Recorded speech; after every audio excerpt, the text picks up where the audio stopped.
भक्त भाव भरे अंतःकरण से आर्त स्वरों में उस सर्वशक्तिमान परमपिता को पुकारता है तो भक्त की अटूट श्रद्धा के वशीभूत होकर भगवान को सहायता हेतु विवश होना ही पड़ता है। ये शब्द हैं पंडित श्री राम शर्मा जी द्वारा लिखित पुस्तक प्रार्थना जीवंत कैसे बने के। उनके अनुसार यह पुकार ही प्रार्थना है।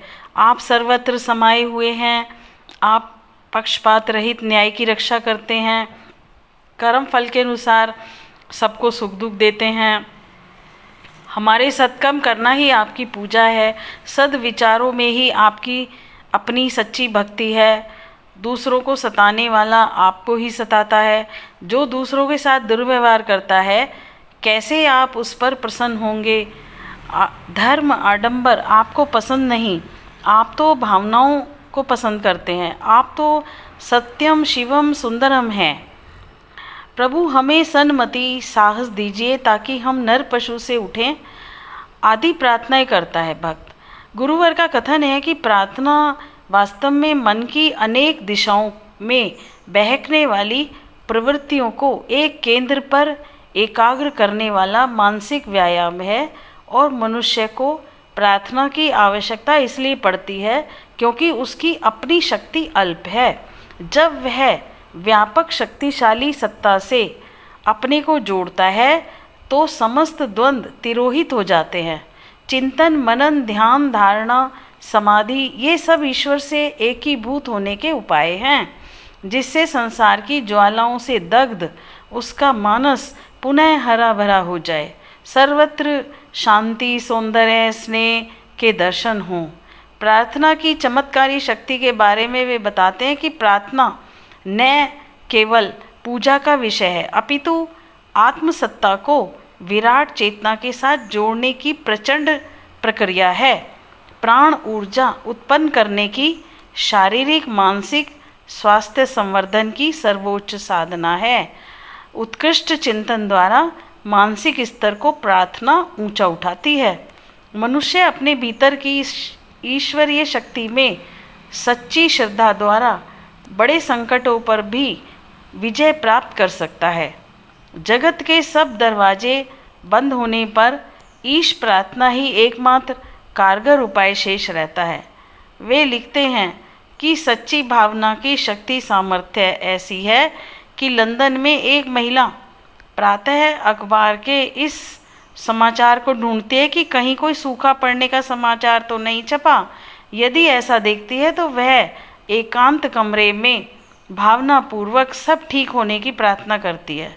हमारे देश में तो भावनाओं की शक्ति से पत्थर से भगवान को पैदा करके विष को अमृत बना देने के प्रयोग हो चुके हैं। भाव विज्ञान की प्रार्थना की शक्तियाँ वे इससे भी अधिक हजारों गुना बड़ी बताते हैं, जिनके द्वारा प्रभु के द्वार में की गई आंतरिक प्रार्थना तत्काल फलवती होती है। इसी दिशा में महात्मा तुकाराम, स्वामी रामदास, मीराबाई, सूर तुलसी जैसे संतों की प्रार्थनाएं जगत प्रसिद्ध हैं। इनकी आत्माएं परम तत्व में विलीन होकर उस दैवीय अवस्था में पहुंच जाती थी जिसे ज्ञान की सर्वोच्च भूमिका कहा जा सके। प्रार्थना के असंख्य लाभ भी इस पुस्तक में उन्होंने बताए हैं। जप, पूजन, हवन, अनुष्ठान, आत्मसंयम जैसे मनोजय के विभिन्न आध्यात्मिक मार्गों द्वारा आत्मविश्वास, इच्छा शक्ति विकसित होकर कलुषित मन धुलकर पूर्ण स्वच्छ, बुद्धि तीक्ष्ण व मन एकाग्र सुव्यवस्थित वैसे ही हो जाते हैं जैसे दंड, डंबल आदि की प्रक्रियाओं द्वारा किसी के अंग प्रत्यंग सुदृढ़ होकर निरोगता, सौंदर्य धारण करते हैं।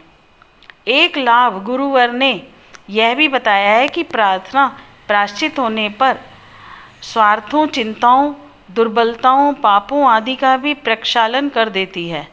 प्रार्थी के इर्द गिर्द पवित्र व शांति, प्रेम का वातावरण पुष्ट होता है तथा आध्यात्मिक क्षेत्र भी समृद्ध बनता है।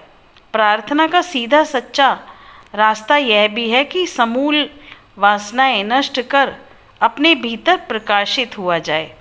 और प्रार्थना केवल मंदिर तक ही सीमित ना रखकर समस्त व्यापार प्रार्थना रूप कर लिया जाए। गुरुवर प्रार्थना के 4 तत्व बताते हैं। उचित ढंग से प्रार्थना करें, शब्दों को तोते की तरह रटना, वह भगवान से मांगते रहना प्रार्थना नहीं, वह तो अभिनय है। द्वितीय तत्व है एकाग्रता। जैसे सूर्य रश्मियाँ शीशे द्वारा जब एक केंद्र पर डाली जाती हैं तो उनमें अद्भुत शक्ति का संचार होता है, वैसे ही एकाग्र प्रार्थना से मन की समस्त बिखरी शक्तियाँ एक केंद्र बिंदु पर एकाग्र होकर लक्ष्य का वेधन करती हैं। तृतीय तत्व सृजनात्मक ध्यान बताया है, जिससे प्रार्थना ध्यान पूर्वक पूर्ण इंद्रिय बोधगम्य होकर सृजनात्मक कल्पना का संपादन करती है और उसे अहम ब्रह्मास्मि का अनुभव होने लगता है। प्रार्थना का चतुर्थ तत्व आत्मनिवेदन के विषय में लिखकर वे प्रार्थना के विभिन्न रूप जैसे आकर्षक प्रार्थना, प्रवाहक प्रार्थना, पुरुषार्थ पूर्ण प्रार्थना की चर्चा करके कैसे रोगों का निवारण हो, प्रार्थना कैसे आत्मा की करुण पुकार बनकर जीवंत बने, जैसे तथ्यों पर प्रकाश डाला है।